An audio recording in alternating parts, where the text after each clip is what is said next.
तो नमस्कार दोस्तों, आज हम जो शुरुआत करेंगे वो आपका टॉपिक चल रहा है उत्तर प्रदेश की नदियां और झीलों के बारे में और आर्द्र भूमियों के बारे में। तो यहाँ पर मैंने आपको उत्तर प्रदेश की नदियां का टॉपिक कल करा दिया था। तो आज के टॉपिक में हम झीलें पढ़ेंगे और जो इसमें आपका नदियों में से कुछ बच गया है, उनकी लंबाई वगैरह में बच गई थी कल के टॉपिक में, तो उसको मैं आज आप करा दूंगा। और जो इसमें आपका आगे पढ़ेंगे झीलें और आर्द्र भूमि, वो क्षेत्र भी आज का इसमें आप खत्म हो जाएगा। तो आज का टॉपिक में आज सारा समाप्त कर देंगे इससे रिलेटिव। तो अगर आपने पिछली क्लास नहीं देखी है तो उस क्लास को भी जरूर देख लें। तो यहाँ पर शुरुआत करते हैं नदियों की लंबाई के बारे में। आज हम उद्गम स्थल कितना है और लंबाई उनकी क्या है, ठीक है। तो चैनल पर नए हो तो सब्सक्राइब कर लें, और इससे पिछली क्लास नहीं देखी है तो डिस्क्रिप्शन में लिंक दिया हुआ है, वहाँ से जाके आप देख सकते हैं। तो चलिए शुरुआत करते हैं। देखिए यहाँ पे अगर जो बात आती है उद्गम स्थल की, तो उनके उद्गम स्थल और उनकी लंबाई कितनी है उसके बारे में यहाँ पर पढ़ेंगे नदियों की, ठीक है। तो क्योंकि आपका ये कल छूट गया था, तो यहाँ पर अगर बात की जाए नदियों की, तो नदी में पहले आती है आपकी, अगर नदी की बात करूँ यहाँ पर नदी लिख लेंगे और उनका उद्गम स्थल यहाँ पर हम नोट कर लेंगे, ठीक है। उद्गम स्थल और उनकी कुल दूरी यानी कि किलोमीटर में कितनी है, तो यहाँ पर उसको भी नोट कर लेंगे। कुल दूरी को भी यहाँ पर नोट करते चलेंगे, ठीक है। तो यहाँ पर आपका पूरा कवर हो जाएगा। तो ये जितनी भी नदियाँ हैं आपकी, यहाँ पर मैं बता दूँ तो ये हिमालय क्षेत्र से निकलने वाली नदियाँ हैं, ठीक है। तो ये नदियाँ आपकी जो हैं हिमालय क्षेत्र से निकलने वाली नदियाँ हैं। तो इस चीज़ को यहाँ पर नोट कर लेना, हिमालय क्षेत्र से निकलने वाली नदियाँ, हिमालय क्षेत्र से निकलने वाली नदियाँ। तो जितने भी क्वेश्चन आपके सारे कवर अधिकतर मैं इसमें कराता चल रहा हूँ, जो बच जाएगा वो मैं आपको बाद में करा दूंगा। तो कौन कौन सी हैं, तो पहले नंबर पर आती है आपकी गंगा। अगर गंगा की बात की जाए तो गंगा का उद्गम स्थल क्या है। देखिए गंगा का जो उद्गम स्थल है वो कहाँ से निकलती है, आपकी उत्तराखंड से, ठीक है। वो मैंने इससे पहले कहाँ से निकलती है वो पिछली क्लास देख लेना, वहाँ पर आपका सारा करा दिया, ठीक है। तो ये उत्तराखंड से निकलती है। तो ये आपकी गंगा कहाँ से निकलती है, उत्तराखंड से। अब उत्तराखंड से इसकी अगर लंबाई की बात करें, कुल लंबाई कितनी है, देखिए यहाँ पे, तो इसकी लंबाई की अगर बात करें कुल दूरी यानी कि कुल दूरी में कितनी है, तो इसकी लंबाई है गंगा की 2525 किलोमीटर, ठीक है, 2525 किलोमीटर। उसके बाद यमुना की बात करें, यमुना, ठीक है, यमुना, तो यमुना भी कहाँ से निकलती है आपकी, यमुना भी आपकी उत्तराखंड से ही निकलती है, ठीक है। कहाँ से निकलती है आपकी, तो आपकी ये भी उत्तराखंड से ही निकलती है यमुना, ठीक है। अब यमुना की लंबाई कितनी है अगर इसकी बात की जाए, तो 1376 किलोमीटर, ठीक है, 1376 किलोमीटर इसकी भी लंबाई है। उसके बाद आगे बात करें शारदा की, तो शारदा की जो लंबाई है, तो शारदा कहाँ से निकलती है आपकी, ये भी उत्तराखंड से ही निकलती है, ठीक है। कहाँ से निकलती है, उत्तराखंड से। अगर इसकी लंबाई की बात करें तो इसकी लंबाई कितनी है, तो इसकी लंबाई है 350 किलोमीटर, ठीक है, 350 किलोमीटर। उसके बाद आगे आती है आपकी रामगंगा। अगर रामगंगा की बात की जाए तो रामगंगा कहाँ से निकलती है, तो रामगंगा भी आपकी उत्तराखंड से ही निकलती है, ठीक है, उत्तराखंड से ही ये भी आपकी निकलती है। और इसकी जो लंबाई है वो है 596 किलोमीटर, ठीक है, 596 किलोमीटर इसकी भी लंबाई है। उसके बाद आगे बात करें सरयू की, तो सरयू कहाँ से निकलती है, सरयू नदी, तो ये निकलती है आपकी तिब्बत से, ठीक है। कहाँ से निकलती है, तिब्बत से। और इसकी जो लंबाई है अगर उसकी बात की जाए तो इसकी लंबाई कितनी है, 1080 किलोमीटर, ठीक है, 1080 किलोमीटर। उसके बाद आगे आती है आपकी गंडक। अगर गंडक की बात की जाए, गंडक कहाँ से निकलती है, तो गंडक आपकी नेपाल से निकलती है, ठीक है। कहाँ से निकलती है, नेपाल से। और इसकी अगर बात की जाए लंबाई की, तो लंबाई कितनी है, इसकी लंबाई है आपकी 630 किलोमीटर, ठीक है, 630 किलोमीटर। उसके बाद अगली नदी आती है आपकी राप्ती। अगर राप्ती की बात करें तो राप्ती कहाँ से निकलती है, तो राप्ती आपकी ये भी नेपाल से ही निकलती है। ठीक है, ये भी आपकी नेपाल से निकलती है। अगर इसकी लंबाई की बात की जाए तो 640 किलोमीटर इसकी लंबाई है। ठीक है, तो ये आपकी हिमालय क्षेत्र से निकलने वाली नदियाँ हो गई। उसके बाद बात करता हूँ मैं आगे। अब देखिए, इन सबको नोट कर लेना, अगर आपका एग्जाम से पूछता है तो इसको आप आसानी से कर सकते हैं। ठीक है, चलिए उसके बाद आगे बात करते हैं मैदानी क्षेत्र से निकलने वाली नदियों के बारे में। मैदानी क्षेत्र से निकलने वाली नदियाँ, तो यहाँ पे अगर बात करें मैदानी क्षेत्र से निकलने वाली नदियाँ,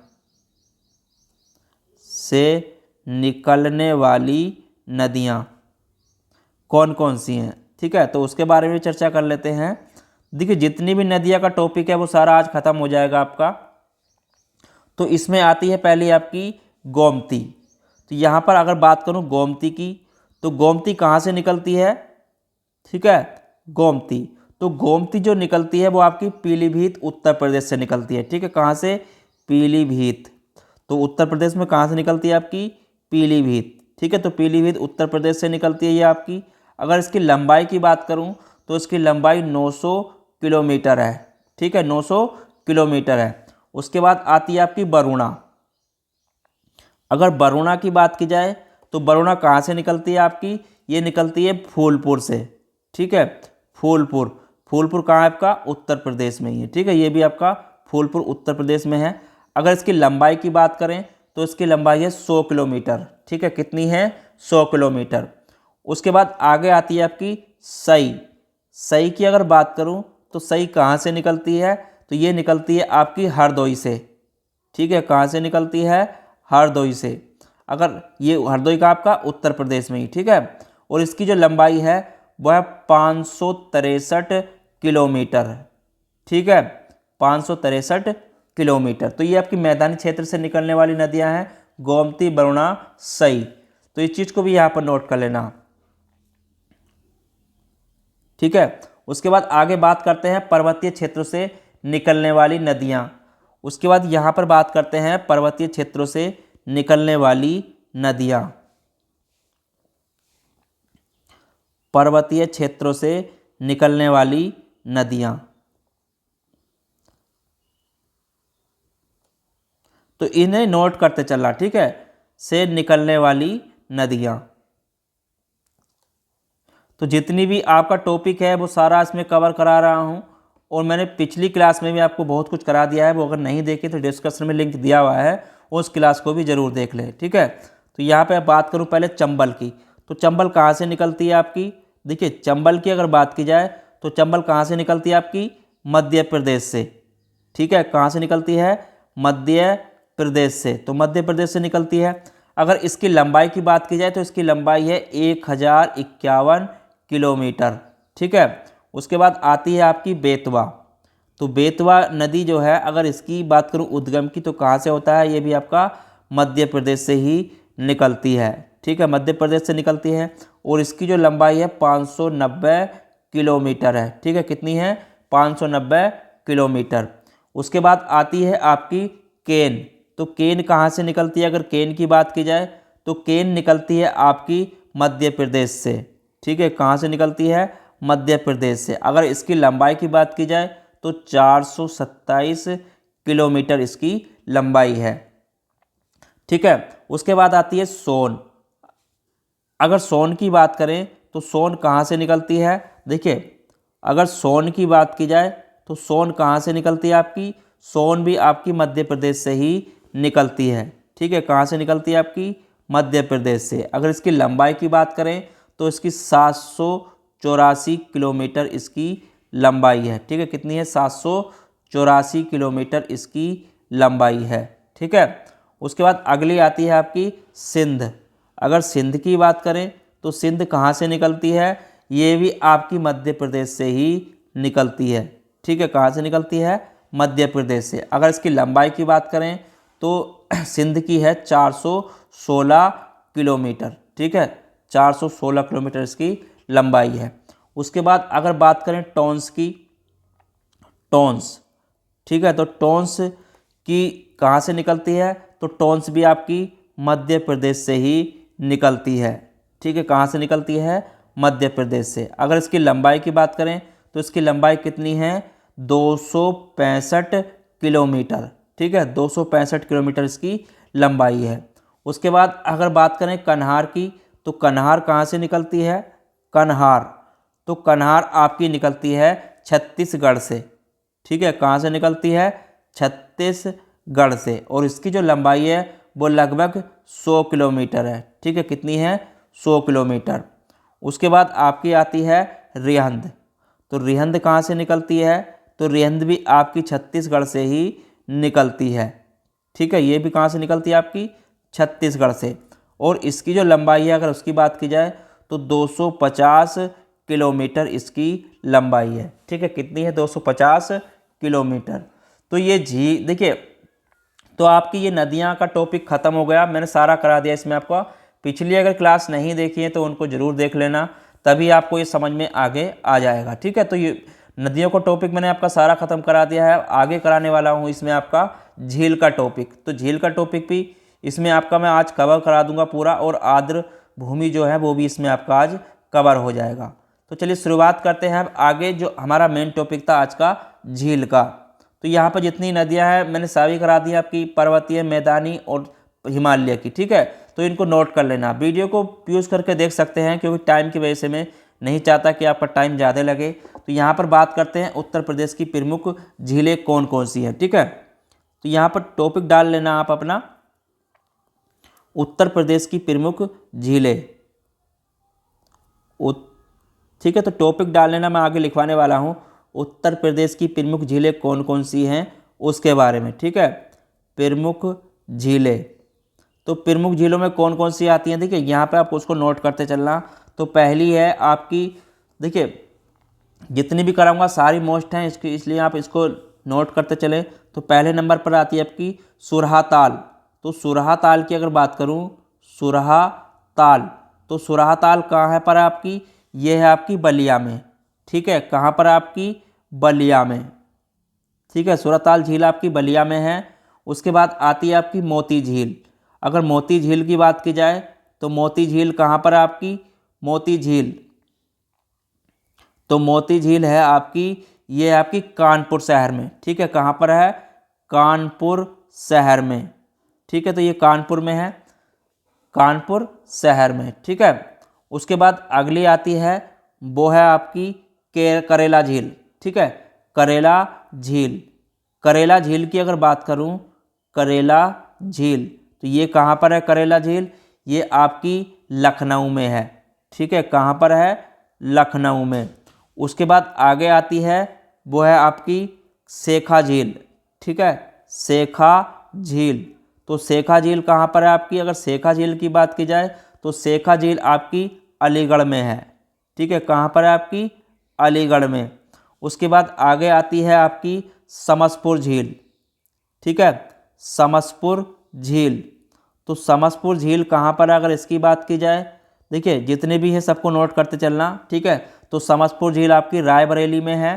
ठीक है, रायबरेली में आपकी समसपुर झील है। उसके बाद इसमें जो आगे आती है अगर उसकी बात की जाए तो वो है आपकी राधा कुंड झील की। अगर बात करूं, राधा कुंड झील, तो राधा कुंड झील जो है वो कहाँ पर है आपकी? राधा कुंड झील की, देखिए राधा कुंड कहाँ पर आपकी? मथुरा में। ठीक है, कहाँ पर है? मथुरा में। उसके बाद 7वें नंबर पर आती है आपकी, देखिए औंधी ताल झील। औंधी ताल झील की अगर बात करूं, औंधी ताल झील, तो इसको भी नोट कर लेना, औंधी ताल झील, औंधी ताल झील। ठीक है, तो ये कहाँ पर है? अगर इसकी बात की जाए औंधी ताल झील की, देखिए औंधी ताल झील जो आपकी वाराणसी में है। ठीक है, कहाँ पर आपकी? वाराणसी में आपकी औंधी ताल झील है। उसके बाद आगे आती है आपकी 8वें नंबर पर, वो है आपकी बल्हापारा झील। ठीक है, बल्हापारा झील, बल्हापारा झील, तो बल्हापारा झील की अगर बात करूं तो ये कहाँ पर है आपकी? बल्हापारा झील आपकी कानपुर में है। ठीक है, कहाँ पर है?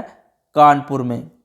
उसके बाद आगे आती है वो आपकी राजा का बांध। ठीक है, तो राजा के बांध की अगर बात की जाए, राजा का बांध, राजा का बांध झील ये कहाँ पर आपकी, देखिए यहाँ पर जितने भी कराऊंगा सारे मोस्ट हैं, इनको नोट करते चलना।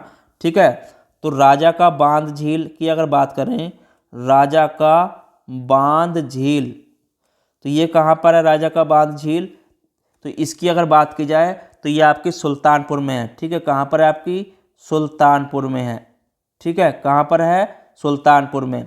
उसके बाद आगे बात करेंगे, जो अगली झील है वो आपकी रामगढ़ ताल झील। ठीक है, रामगढ़ ताल झील, तो रामगढ़ ताल झील, तो इसकी बात की जाए ये कहाँ पर रामगढ़ ताल झील, तो ये पर देखिए ये आपकी कहाँ पर है, गोरखपुर में। ठीक है, रामगढ़ ताल झील गोरखपुर। उसके बाद आगे बात करते हैं कुंद्रा समुद्र झील। ठीक है, कुंद्रा समुद्र झील,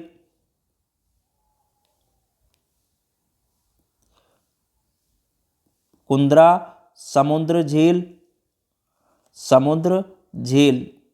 ठीक है, या नवाबगंज झील की अगर बात करें, नवाबगंज झील, तो इन दोनों को नोट कर लेना। ठीक है, नवाबगंज झील, नवाबगंज झील, तो ये दोनों झील की अगर बात करूं तो ये कहाँ पर है आपकी, ये दोनों अगर इनकी बात की जाए तो ये आपकी उन्नाव में है। ठीक है, कहाँ पर है आपकी, उन्नाव में है। ठीक है, उसके बाद आगे आती है आपकी दरवन झील। तो अगर दरवन झील की बात करूं, दरवन झील, तो दरवन झील कहाँ पर है आपकी, देखिए दरवन झील की अगर बात करूं तो ये आपकी अयोध्या में है। ठीक है, कहाँ पर है आपकी, अयोध्या में, दरवन झील आपकी अयोध्या में है। ठीक है, उसके बाद आगे आती है आपकी, अगर उसकी बात की जाए तो वो है आपकी चित्तौड़ झील। ठीक है, तो चित्तौड़ झील की अगर बात करें, चित्तौरा झील, तो चित्तौरा झील कहाँ पर है आपकी, देखिए तो चित्तौरा झील की अगर बात करूँ तो ये आपकी बहराइच में है। ठीक है, कहाँ पर आपकी, बहराइच में। ठीक है, उसके बाद यहाँ पर एक और नोट कर लें, वो है आपकी बरुआ सागर झील। ठीक है, क्या आपकी, बरुआ सागर झील, तो बरुआ सागर झील की अगर बात करूँ तो ये कहाँ पर है बरुआ सागर झील, अगर इसकी बात की जाए बरुआ सागर झील तो ये आपकी झांसी में है। ठीक है, कहाँ पर है आपकी, झांसी में। ठीक है, उसके बाद आगे बात करते हैं। ठीक है, तो आगे बात करते हैं बेल सागर झील की। ठीक है, बेल सागर झील, अगर बेल सागर झील की बात करूं तो बेल सागर झील कहाँ पर है आपकी, देखिए ये कृत्रिम झील है। ठीक है, ये कैसी है आपकी, इस चीज़ को यहाँ पर एक नोट कर लेना, ये आपकी कृत्रिम झील है। ठीक है, कैसी है, कृत्रिम झील, तो ये कहाँ पर है, इसको नोट कर लें, कृत्रिम झील। तो बेल सागर झील की अगर बात करें तो कृत्रिम झील है और ये आपकी महोबा में है। ठीक है, कहाँ पर है आपकी, महोबा में। ठीक है, उसके बाद आगे आती है, उसकी बात कर लेते हैं, वो आपकी बड़ा ताल झील। ठीक है, बड़ा ताल झील, बड़ा ताल झील, बड़ा ताल झील या गोखुर झील। ठीक है, या गोखुर झील, गोखुर झील। ठीक है, तो ये कहाँ पर अगर इसकी बात की जाए, बड़ा ताल झील या गोखुर झील, तो इसे ये कहाँ पर है, तो ये आपकी शाहजहाँपुर में है। ठीक है, कहाँ पर है आपकी, शाहजहाँपुर में है। ठीक है, शाहजहाँपुर में आपकी ये झील है। उसके बाद आगे बात करते हैं, अगली जो है वो आपकी टांडादारी झील की अगर बात करूं, टांडादारी झील। ठीक है,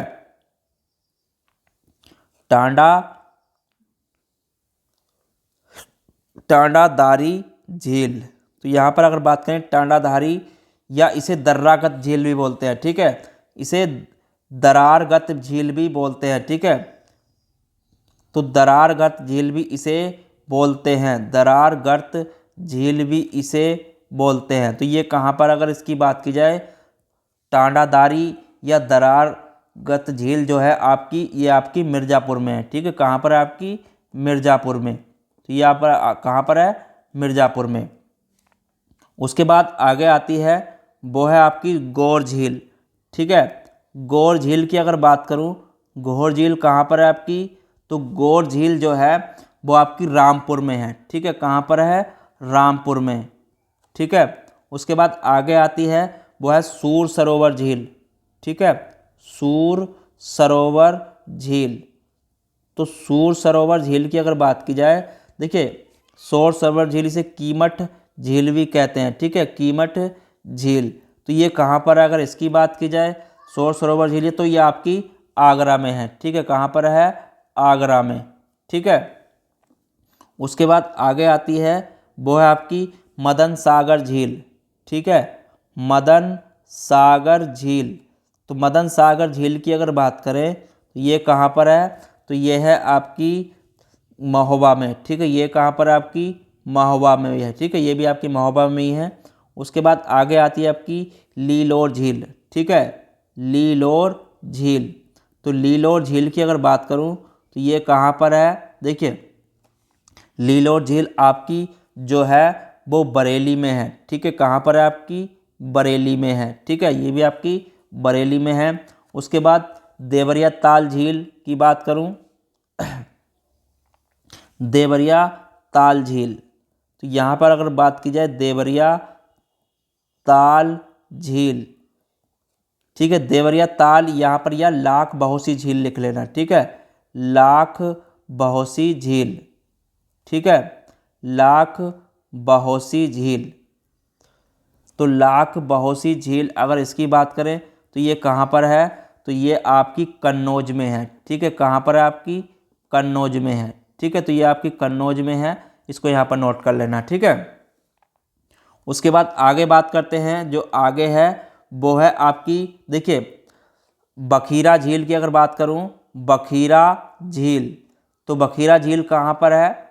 तो बखीरा झील जो है तो ये आपकी संत कबीर नगर में है। ठीक है, कहाँ पर आपकी? संत कबीर नगर में है। ठीक है, तो यहाँ पर पूरा लिख देता हूँ आपका संत कबीर नगर। ठीक है, तो संत कबीर नगर में आपकी बखीरा झील। उसके बाद आगे आती है वो है आपकी, देखिए बेती झील। ठीक है, बेती झील। तो बेती झील कहाँ पर अगर इसकी बात की जाए, बेती झील, तो बेती झील जो है अगर उसकी बात करूं तो ये कहाँ पर है? आपकी प्रतापगढ़ में। ठीक है, ये आपकी कहाँ पर है? प्रतापगढ़ में है। ठीक है, उसके बाद आगे आती है गोविंद पल्लवबंत सागर झील। गोविंद पल्लवबंत सागर झील, गोविंद बल्लभ पंत सागर झील।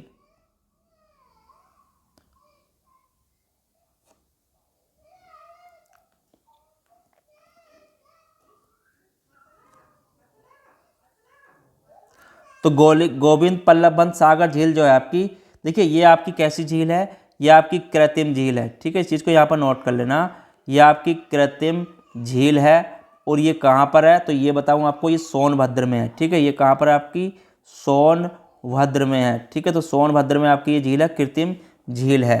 ठीक है, उसके बाद आगे आती है वो आपकी शुक्रताल झील। ठीक है, शुक्रताल झील। तो शुक्रताल झील की अगर बात करूं तो शुक्रताल झील कहाँ पर है आपकी? तो ये है आपकी मुजफ्फरनगर में। ठीक है, कहाँ पर आपकी? मुजफ्फरनगर में। ठीक है, तो मुजफ्फरनगर में आपकी शुक्रताल झील है। उसके बाद आगे बात करते हैं, जो अगली झील है वो है आपकी पार्वती अर्गा ताल झील। ठीक है, पार्वती अर्गा ताल झील। तो पार्वती अर्गा ताल झील, अर्गा ताल झील, तो ये कहाँ पर अगर इसकी बात करूँ तो ये आपकी गोंडा में है। ठीक है, कहाँ पर है? गोंडा में है। ठीक है, तो ये मोस्ट इम्पोर्टेंट्स हैं आपकी जितनी भी झीलें हैं उत्तर प्रदेश की, ये मैंने आपको सारी लिखवा दी हैं। ठीक है, तो इनको आप एक बार ज़रूर देख लेना, रिपीट कर लेना दोबारा। ठीक है, तो मैं अगर आपको कोई समझ में नहीं आता है तो कमेंट में ज़रूर बता दिया करें। ठीक है, तो ये झील हो गई। अब उसके बाद आगे बात करेंगे इसमें उत्तर प्रदेश के रामसर आर्द्र भूमि स्थल। ठीक है, और उनकी घोषणा कब हुई थी? तो यहाँ पर इसको नोट कर लेना इतना। ठीक है, तो उसके बाद आगे बात करने वाले हैं उत्तर प्रदेश के रामसर आर्द्र भूमि स्थल। ठीक है, तो यहाँ पर नोट कर लेना इसको भी आगे, उत्तर प्रदेश के उत्तर प्रदेश के रामसर आर्द्रभूमि स्थल। ठीक है, रामसर आर्द्रभूमि स्थल।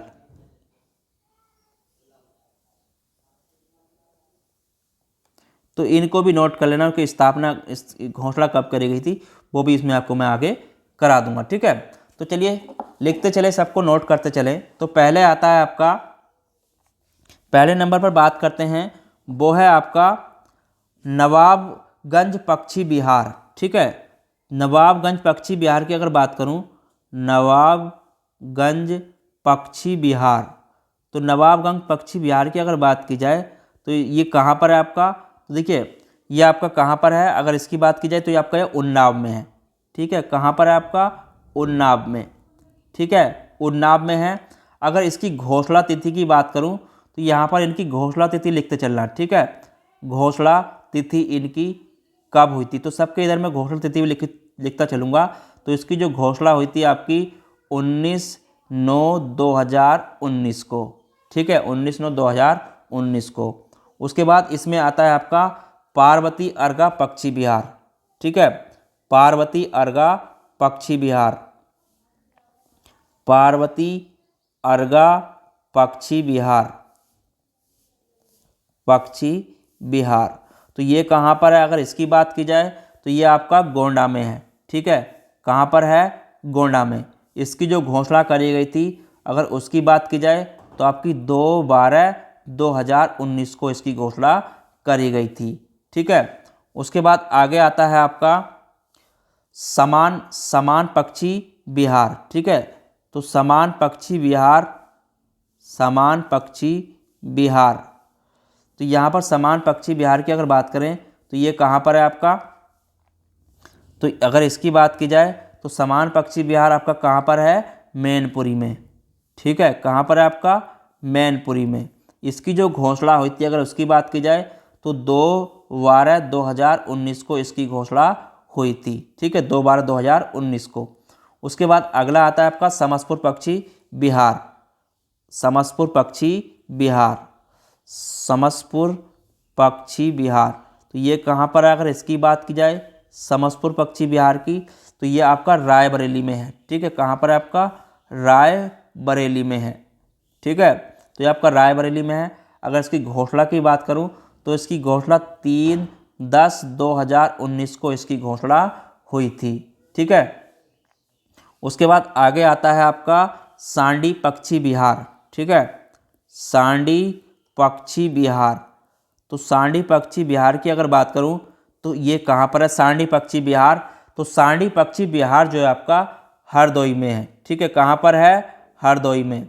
और इसकी जो घोषणा हुई थी अगर उसकी बात की जाए तो इसकी घोषणा जो हुई थी 26/9/2019 को। ठीक है, 26/9/2019 को इसकी घोषणा हुई थी। उसके बाद आता है आपका आगे, वो है आपका सरसई नवार झील। ठीक है, सरसई नवार झील, सरसई नवार झील,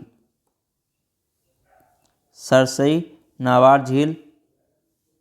तो ये कहाँ पर, अगर इसकी बात करूँ तो ये आपका सरसई नवार झील आपका इटावा में है। ठीक है, कहाँ पर है, इटावा। इसकी जो घोषणा हुई थी अगर उसकी बात की जाए तो 19/9/2019 को इसकी घोषणा हुई थी। ठीक है, उसके बाद आगे आता है आपका सूर सरोवर। ठीक है, सूर सरोवर। तो सूर सरोवर है कहाँ पर, अगर इसकी बात की जाए तो सूर सरोवर जो है आपका ये आपका आगरा में है। ठीक है, कहाँ पर है, आगरा में। इसकी जो घोषणा हुई थी अगर उसकी बात की जाए तो 21/8/2020 को इसकी घोषणा करी गई थी। ठीक है, सूर सरोवर की। चलिए उसके बाद आगे देखते हैं। आगे है आपका ऊपरी गंगा नदी। ऊपरी गंगा नदी की स्थापना की अगर उसकी बात करूं, ऊपरी गंगा नदी, ऊपरी गंगा नदी। तो ये कहाँ पर है, ऊपरी गंगा नदी आपकी ब्रज घाट से नरोरा। ठीक है, कहाँ पर आपकी, ब्रज घाट से नरोरा, ब्रज घाट से नरोरा। ठीक है, तो इसको भी नोट कर लेना, ब्रज घाट से नरोरा। और इसकी जो घोषणा करी गई थी वो आपकी 8 8/11/2005 में करी गई थी। ठीक है, 8/11/2005 में इसकी घोषणा करी गई थी। ठीक है, उसके बाद इसमें एक और आगे लिख लेना, वो है आपका बखीरा वन्यजीव अभ्यारण्य। ठीक है, बखीरा वन्यजीव अभ्यारण्य, बखीरा वन्यजीव अभ्यारण्य। तो ये कहाँ पर है बखीरा वन्यजीव अभ्यारण्य? अगर इसकी बात की जाए तो ये आपका संत कबीर नगर में है। ठीक है, कहाँ पर है आपका? संत कबीर नगर में। ठीक है, तो ये कहाँ पर आपका? संत कबीर नगर में। और इसकी जो घोषणा करी गई थी वो 29/6/2021 को करी गई थी। ठीक है, 29/6/2021 को इसकी घोषणा करी गई थी। ठीक है, उसके बाद इसमें एक और नोट कर लेना, वो है आपका हैदरपुर भू आर्द्र भूमि। ठीक है, एक और नोट कर लेना इसमें, हैदरपुर आर्द्र भूमि, हैदरपुर आर्द्र भूमि। तो ये कहाँ पर है? अगर इसकी बात की जाए हैदरपुर आर्द्र भूमि की, तो ये आपका मुजफ्फरनगर में है। ठीक है, कहाँ पर है? मुजफ्फरनगर। तो इसको भी नोट कर लेना यहाँ पर, मुजफ्फरनगर। तो यहाँ पर मुजफ्फरनगर, इसको भी नोट कर लेना। और इसकी जो घोषणा करी गई थी वो आपकी 13 अप्रैल 2021 को इसकी घोषणा करी गई थी। ठीक है, तो ये आपके सारे जितने भी थे रामसर स्थल, पक्षी विहार जितने भी थे, मैंने सारे आपको करा दिए हैं और झील आपको सब करा दी हैं। तो अगर आपने पिछली क्लास नहीं देखी है तो शुरू से देख लीजिए, और इसकी अगर नोट्स चाहिए तो वो भी मैं आपको प्रोवाइड करा दूंगा। ठीक है, तो आप चैनल पर नए हो तो चैनल के साथ जरूर जुड़ें। अगर वीडियो अच्छी लगी है तो लाइक ज़रूर करें। फिर मिलेंगे किसी, कल नए टॉपिक रहेगा हमारा। तो आज मैंने आपको नदियाँ और झीलों का टॉपिक ख़त्म करा दिया है। कल का टॉपिक रहेगा हमारा कृषि और पशुपालन। ठीक है, तो कल मैं आपको कृषि और पशुपालन से संबंधित टॉपिक कराऊंगा आगे। तो आज के टॉपिक में इतना ही, कल मिलेंगे फिर नए टॉपिक के साथ। जब तक के लिए धन्यवाद।